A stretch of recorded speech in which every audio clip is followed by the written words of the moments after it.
Hey YouTube, good morning. This is John with Space City EDC coming to you with another video about a multi-tool that's been out a while now, but it made a lot of news when it first came out, and it was the Gerber Centerdrive. Now, when this first tool came out, I was real excited about it because it had a lot of good ideas, that went into the production and the engineering of this tool, and we're going to get into that in a minute. It's a larger tool. It's a little bit heavier. The weight on it is 9.5 ounces. You know, and here it is with a standard wave, so you can see it's a little bit bigger than the wave. But anyway, let's get into the tool set on it. The thing that made it special was this bit driver here that was one-hand accessible. It has a lyre lock here. You see that? Just push that down and you can bring that over. It has another locking tab right there. And it just locks into the handle like that. And that's where it got the name Centerdrive, because when it's deployed, it lines up, more along the lines of the center of the tool, which makes it nice. The closed length on it is 4.7 inches, and it features locking tools like the Centerdrive portion. Then it has the blade here, which is one of the longest blades on a multi-tool of this size. Oops, I want to go. Here's the that's the wrong one on the wave. Here's the wave up against it. You can see it's just a little bit longer than the wave. And that blade length is going to be right at about 3 inches, I think. 2.5 inches. Let's see here. Yep, right at 3 inches. So that's a good sized blade. And it also locks in place with the lyre lock. And of course, if you know anything about Gerber, it has the sliding pliers or one-handed pliers. I don't know if I can do it on camera, but you can flick these out once you get a little practice. But it's not going to work for me on camera. But anyway, you can press this little tab on the side here, and you can run the pliers out, and they're also spring-loaded. Just press that and it slides back in. But this takes standard 1/4-inch bits, and when you buy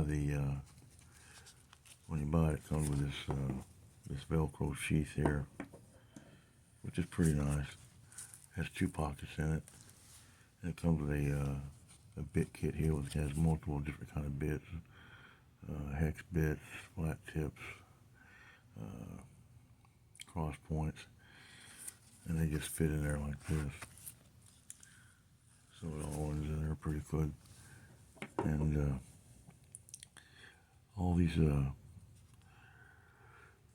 tools lock into place. But the only thing is, to get to the interior tools, you have to deploy the pliers. Now the pliers are a needle nose and the regular pliers here. And it has these rotatable bits here that you can get 3 cuts out of, but they're carbide bits. So you have the soft wire cutters and the hard wire cutters. Now, I've never had an issue with them.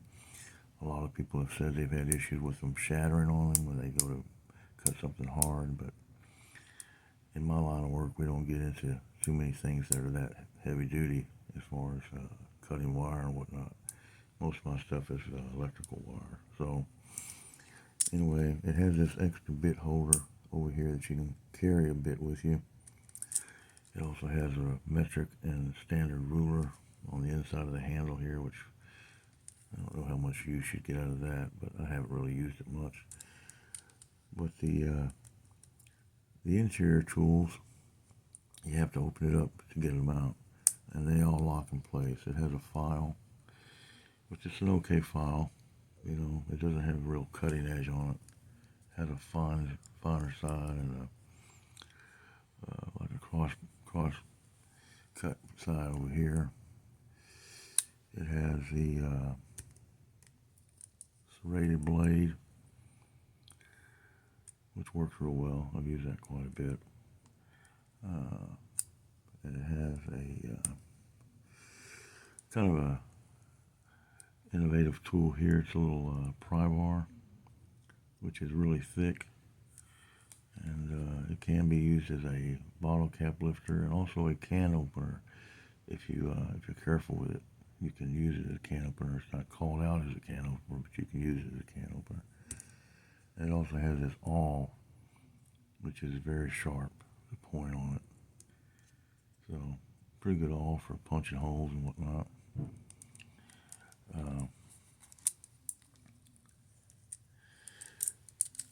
But, it's USA made, and comes with a lifetime warranty on it. And, it's got the 420 HC steel on the blade. It's a nice cutting edge on that blade there. Like I said, I was real excited about it when it first came out, and when I got it and started using it, it's still a good tool.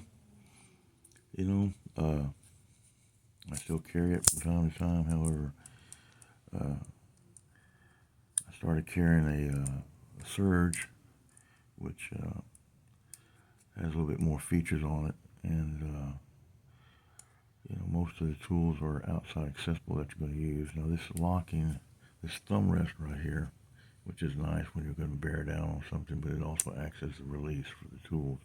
It's a lock release, so you pull that out, they're locked in place, and you can pull this back and fold that over.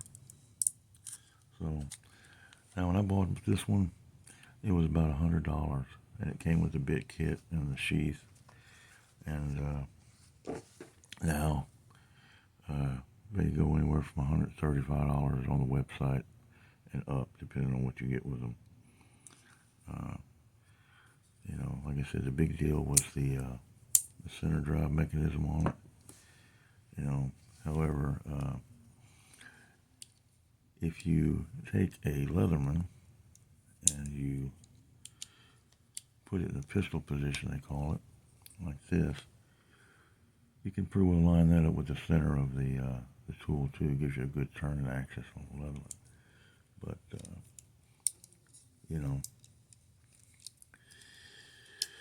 just depends on what you like. But it's worked well for me when I needed it. There's pros and cons about it.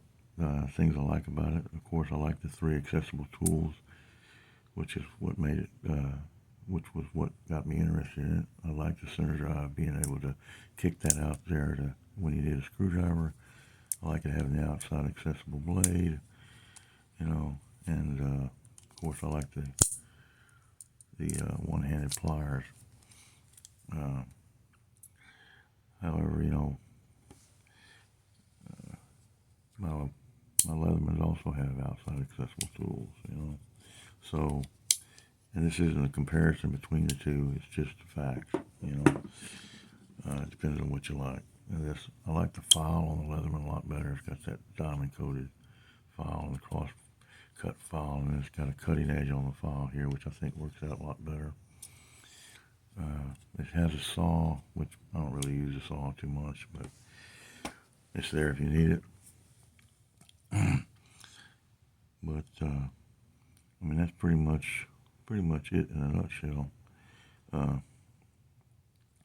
I've used it a lot. I used it for about a year before I switched over and went back to using a Leatherman. So I gave it a fair shake, and I still use it. I think it's a good tool. Probably the things I don't like much, I wasn't impressed too much with the interior tools and having to open it up like this. Even though you have to open up, Leathermans and other tools to get to some of the tools on the multi-tools. This little pry bar is good. However, I wish it was a little bit longer. It is sturdy, especially if you worked in a trade where you're pulling nails and stuff all the time. The awl is sharp and it's good. Not real impressed with the file. Like I said, it's an okay file. I wish it had a cross cut here for cutting like PVC pipe and things of that nature, which it doesn't. I also wish it had a diamond coat like the Leathermans, but it doesn't have that either. But it works. It's functional. And of course, it's a rated blade. Now the Gerber Centerdrive Plus got rid of this rated blade and comes with scissors. So scissors is not a deal breaker for me because I always carry a Victorinox, and it has scissors on it. I carry a little classic with me, or sometimes another Victorinox pocket knife. But it's made in USA. It's got the great, it's got a lifetime warranty. Gerber stands behind their warranty. I know that for a fact because I've used it. The sheath, it's okay. I like the snaps better, but it works. You got the molly, you can hang it sideways, or you can do it vertically. So, whatever you prefer. But anyway, that's it. That's the Gerber Centerdrive, made in USA. I hope you liked this video. Hope you learned a little something. If you have any questions or comments, please put them in the comments. If you use one and you like it, let me know. If you use one and you don't like it, let me know that too. Let me know what you like, what you don't like about it, or if you have any questions on it. And once again, this is John with Space City EDC. Hope you guys are having a great day, and I'll see you on the next one. Take care.